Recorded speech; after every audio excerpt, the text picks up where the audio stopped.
Essa entrevista foi gravada em outubro de 2014 e antes da gente mostrar ela, vamos falar um pouco sobre quem é Antônio Aquiles.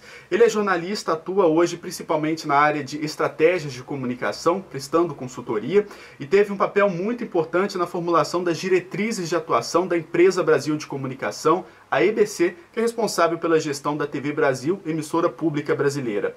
Antônio Aquiles, na época, por volta de 2006, 2007, ele era presidente da ABPEC, que é a Associação Brasileira de Emissoras Públicas, Educativas e Culturais. No manual de jornalismo da EBC, a diretora de jornalismo do órgão, a Nereide Beirão, chega a destacar essa participação de Antônio Aquiles. E é sobre esse assunto, a TV pública no Brasil, o foco de nossa entrevista. A gravação tem cerca de 27 minutos, por causa do tamanho nós dividimos em 4 partes. A primeira se dedica a conceituar a TV pública brasileira, a questão da audiência, as diferenças do conteúdo entre a TV comercial e a TV pública.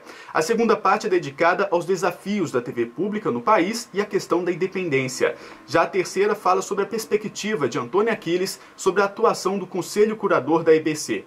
E por fim, a quarta e última parte, o foco é na qualidade do conteúdo produzido pela TV pública e a TV Brasil e o dever de retorno à sociedade. Antônio, vou começar perguntando então sobre a época da criação da TV Brasil, da EBC. O senhor na época era o presidente da ABPEC e ajudou também nessa conceituação da TV pública brasileira, né? Então, para a gente começar, qual seria o conceito de TV pública no Brasil? Bom, esse conceito ele foi muito discutido. Ele vem lá de trás da criação da TV Cultura, foi a ideia mais consistente que a gente teve no passado, entendeu? E que ganhou uma reformulação sem envelhecer, sem que se desprezasse o conceito da TV Cultura, mas veio uma reformulada, um salto conceitual na TV pública a partir da criação da TV Brasil. A TV Brasil ela veio consolidando, consagrando aqueles princípios fundamentais de independência, e todo mundo quando fala independência e autonomia, fala independência em relação ao governo, mas não é em relação a tudo, a grupos em geral. Porque não adianta ser independência em relação ao governo e depender do poder econômico, dos sindicatos ou de quem quer que seja. Independência e autonomia, principalmente para se sustentar.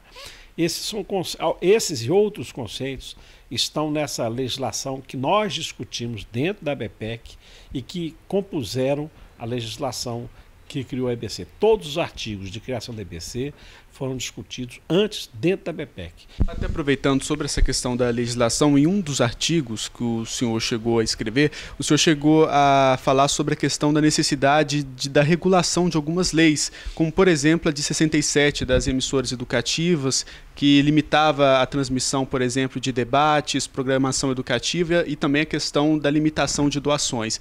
Hoje, a situação é diferente ou ainda é necessária a mudança? A situação é bem diferente. Aquela regra de 67 é de uma estupidez imensa, coisa de ditadura, né?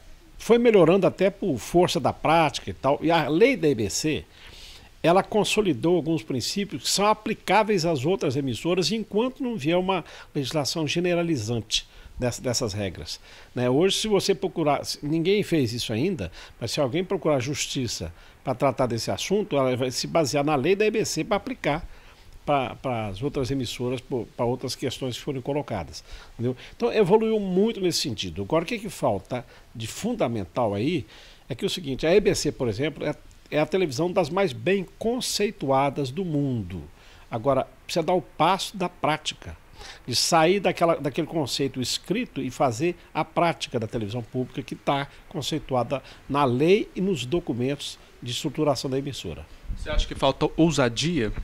Também. Falta ousadia, faltam pré-requisitos, falta muita coisa, falta a cultura da televisão pública, porque todo mundo fala assim, é muito fácil você dizer o seguinte, a televisão pública deve se mirar no exemplo da BBC, por exemplo. É muito bom se mirar no exemplo da BBC, mas a cultura que eles têm lá, de respeito à autonomia, a sustentação que é feita por recurso dos donos das aparelhos de televisão e tal, entendeu? É uma cultura que você não consegue vencer na politicagem, na pressão, entendeu? Não consegue vencer lá. É a questão que a gente precisa construir aqui. A gente precisa, inclusive, capacitar as pessoas, capacitar desde o profissional de redação recém-formado que acabou de entrar no concurso, até o diretor. ele também precisa ser capacitado para entender o que é televisão pública e dar o passo da prática daquilo que está muito bem escrito. Até comparando a TV pública com uma TV comercial, o que deveria ser exibido de diferente na TV pública em relação ao que a gente vê hoje?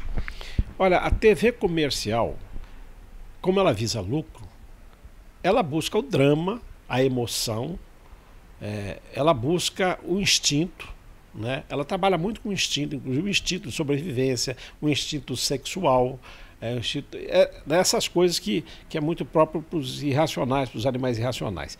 E a televisão pública, ela tem que realmente falar com a consciência das pessoas.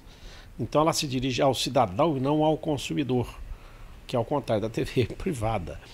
Não que a TV privada seja um veneno o tempo inteiro. Ela tem obras, tem conteúdos criativos, coisas exuberantes às vezes, muito bons e tal, mas no geral o que manda, o que comanda por onde vai a TV privada é o lucro. A busca da audiência, o estoque de audiência se converte em lucro. E a TV pública não pode ser assim. Até sobre essa questão da audiência, aproveitando, para a TV pública, ela importa ou não importa? Importa. A TV pública tem que se importar. Antigamente não era assim, não. O pessoal fala assim, não me preocupo com a audiência. Não, deve se preocupar. A gente não pode fazer TV pública sem pensar sem desejar mais pessoas vendo. O que você não pode é se subordinar na TV pública ao critério da audiência, que esse critério de audiência, o estoque de audiência, é da lógica da televisão comercial. E qual seria então a régua para medir o desempenho de uma TV pública, já que não pode se pautar somente pela audiência? Além do chamado estoque de audiência, me agrada muito medir pelo efeito que causa. Então, se você tiver um grupo de estudantes maternal, em defesa de um riacho, e isso turbinar, der uma força àquela movimentação, independente do que vai dar na audiência, é um resultado relevante. Se um artista que não tem presença na Globo, não tem um público consagrado, que não lota auditórios nem nada, mas ele consegue ser visto na TV pública e consegue mostrar a arte dele, isso é um papel independente do estoque de audiência, entendeu? É um papel relevante. A TV Brasil tem um programa chamado Programa Especial, que se dirige às pessoas portadoras de necessidades especiais, que necessariamente é de baixa audiência, né? Necessariamente, ela jamais terá uma audiência significativa, mas ela tem esse efeito sobre essa comunidade das pessoas que têm necessidades especiais. Então são papéis que por aí, se ela está cumprindo, se ela está atingindo esse objetivo de fazer alguma coisa em favor desse segmento da população, essa é uma avaliação positiva.